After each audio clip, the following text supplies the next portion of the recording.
Pourquoi se faire initier au 2e degré de Reiki? Que nous apporte-t-il? Avec le 1er degré de Reiki, tu as découvert que le corps pouvait te passer des messages et tu as commencé à prendre soin de toi et de tes énergies lors des séances sur toi. Avec ce 2e, nous allons travailler plus loin et plus en profondeur. Nous allons pouvoir libérer les mémoires du passé, travailler sur nos lignées maternelles et paternelles et nous allons même pouvoir envoyer du Reiki à des personnes qui se trouvent à l'autre bout du monde. Tu vas découvrir que l'espace et le temps sont des notions humaines, mais qu'énergétiquement, elles n'ont pas d'impact. Qu'entends-tu par libérer les mémoires du passé? On ne peut pas changer ce qui s'est passé. En effet, nous ne pouvons pas changer le passé, mais nous pouvons modifier l'impact qu'il a sur nous. Par exemple, ta grand-mère est décédée dans un accident de voiture. À l'âge adulte, tu réalises qu'être derrière un volant, c'est hyper stressant.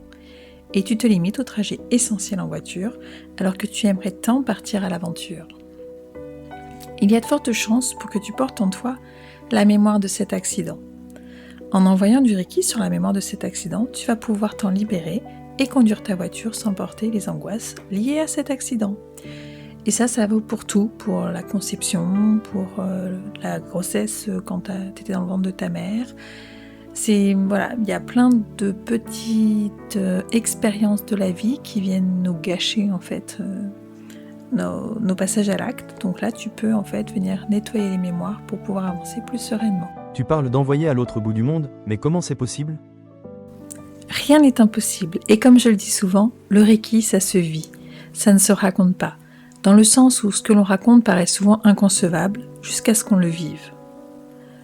Le temps et l'espace n'existent pas, enfin dans l'énergie. Au 2e degré de Reiki, tu es initié à 3 symboles qui vont te permettre d'envoyer du Reiki n'importe où.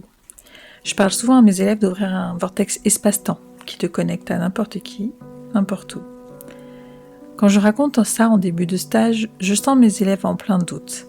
Mais quand ils se mettent en binôme, et que je mets dehors ceux qui vont envoyer le Reiki et dans la yourte ceux qui vont le recevoir, et qu'après l'envoi on check ce que chacun a ressenti, ils sont souvent bluffés de voir que leurs ressentis se rejoignent.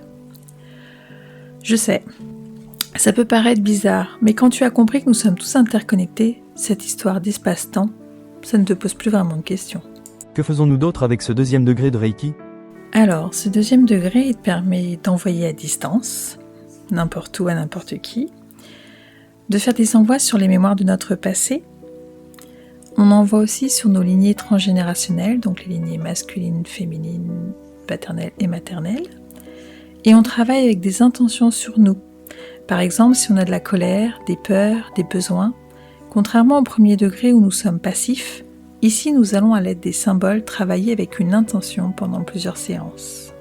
Déjà avec tout ça, tu as de quoi t'occuper de toi pendant pas mal de temps. Et si après tu en veux encore plus, il te restera à passer le 3e degré de Reiki. Et ça, on en parle dans la prochaine vidéo.